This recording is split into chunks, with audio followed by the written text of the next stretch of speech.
Come here.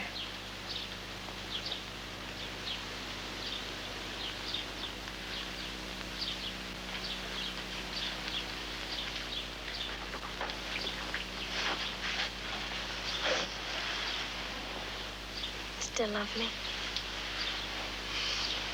Completely. You know that? You know what I want more than anything else in the world? No, what do you want?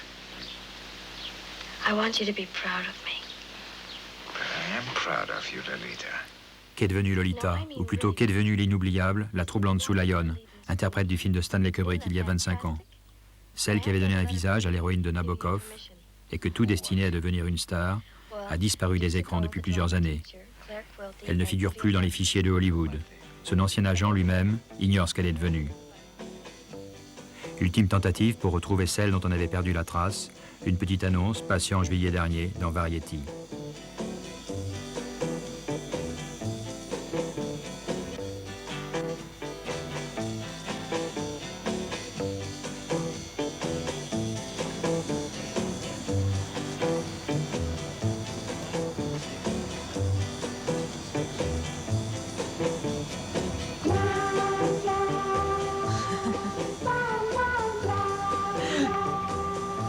Embarrassing. You don't like what you hear? I love it. I love what I hear.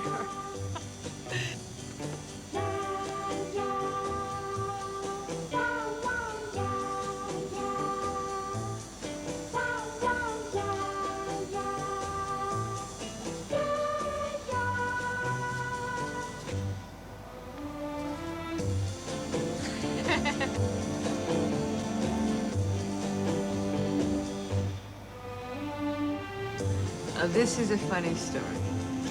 When I first started to work, I went on 25 interviews before I got a job. I thought that was terrible. You know, it's a lot of jobs. Come to find out, that's nothing. Anyway, I went on an interview to Stanley Kubrick and Jimmy Harris. And I had been told it was for a television series. And I went in,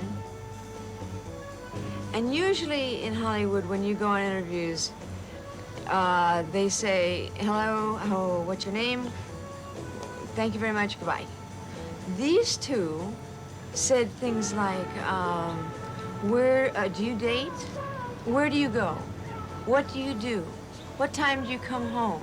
What does your mother think of that? Where did you buy that dress? They asked me questions that, you know, I would have to answer, that I did answer. And so they kept me in there for a whole hour. It was amazing.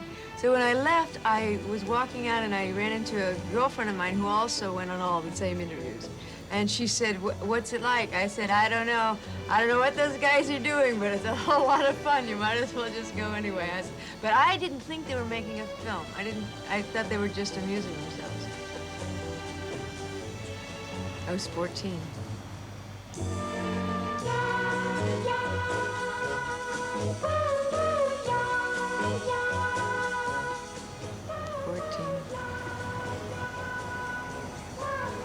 Had you heard of the book, the writer? Yes, I had not only heard of the book, a girlfriend of mine and I had an older girlfriend who had the book.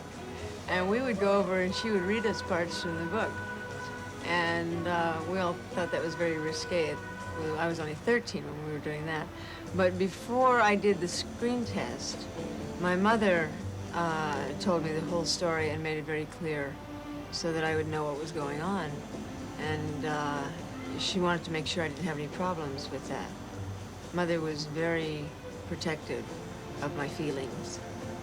And you didn't have any problems with it? No, I didn't have any problems with that. I mean, it wasn't like I had to do it. It was only a movie. You know, I didn't have to have an affair with an old man. I just had to make a movie about it, so. And the making of the movie was such a joy.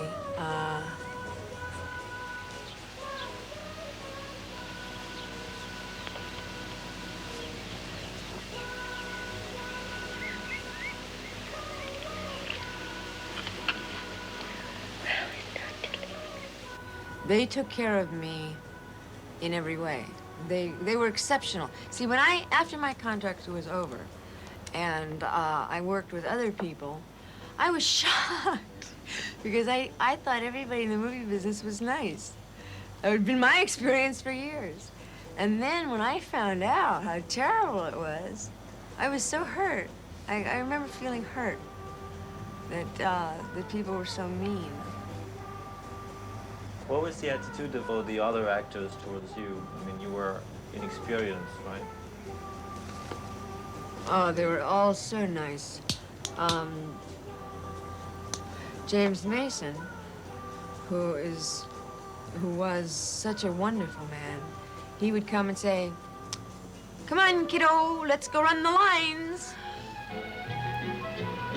He wasn't running lines for him, you know. James Mason didn't need to do that, but he wanted to make sure that I was comfortable, so. In your characterization of Lolita, you have a lot of skulls and winks and all kind of funny things like this. So a lot of those things came out of the fact that I was a child on a movie set for the first time in my life with nothing to do most of the time. Did other things like this come from you? Like, I don't know, either the hula hoop or the chewing gum or... Well, the hula hoop was written in the script, I believe, but I knew how to hula hoop. I was 14. Everybody 14 knew how to hula hoop. And I did, I think it took 6 days to do that, so I hula hooped for 6 days. 31, 32, 33, 34, 35, 36, 37, 38, 39, 40, 41, 42, 43, 44, 45, 46, 47, 48, 49, 50, 51, 52, 53. See how relaxed you're getting? The chewing of the gum, that was something of mine. I did that. To make perfect bubbles, what you have to do is you have to get the gum just right, and then you have to take your teeth and make it into a long thing, and then you have to blow it very slowly.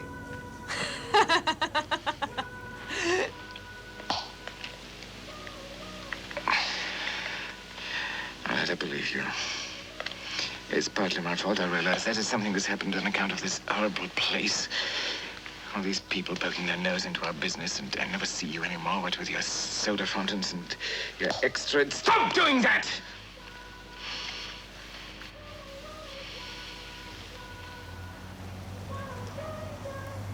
I think initially, before they knew me, they felt that they were going to build a star, and in the fashion of the old studios, create an image, and it would go on for there. But after they realized that and understood my motivation for doing the film, and also I pointed out to them, I said, you know, you've made a tremendous amount of money off of me. And I think you owe me the respect to be who I am. I did your movie, and now I need to get on with the rest of my life. I'll be happy to work again, but not every second. So I did I did promotion tours for them that went on, I can't remember if it was 1 year or 2 years. Then Night of the Iguana had more promotion tours where I had to travel all over the world. This is not my idea of a good time. I hate the spotlight. I hate people looking at me. I don't like people, strangers, asking me questions. I like to be left alone, really. I enjoy my my security, my safeness with a private life. That's why we had so much trouble to find you, maybe. Maybe. It's not that I'm hiding anything. What did you have to do when you were doing promotion for Lolita? Did you have to play the part of the hilt again, or? God. What did I have to do? It was horrible. I had to travel all over the world. I had to eat breakfast, lunch, and dinner with press people. In between that, we'd have press conferences and personal interviews. I got to sleep about 3 hours a night. I fell asleep in train stations, bus stations, cabs. It was a nightmare. I hated it. People asked me the same questions over and over and over and over and over again for 100 times. How did you feel about making Lolita? How did you feel about James Mason? How did you feel about Stanley Kubrick? What do you think of Jimmy Ayers? What do you think of Shelley Winters? Did Lolita affect your life? I was once on a television show, a talk show. My brother had just died 2 days before that. The interviewer opens his show by saying, and now I was 16 years old, he said, "Did your brother kill himself because you played Lolita?" I didn't say a thing. I got up and I walked off, and I couldn't even dignify that with, you know, "Don't you have good sense, sir?" I had no words. I left that, and that's typical of the reason that I can't be a movie star. I never could.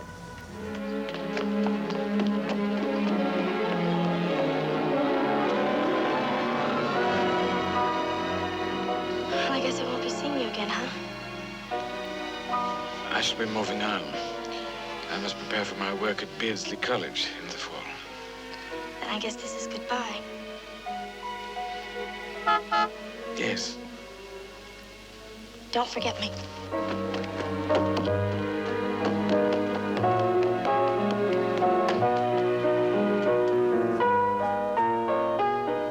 Don't forget me.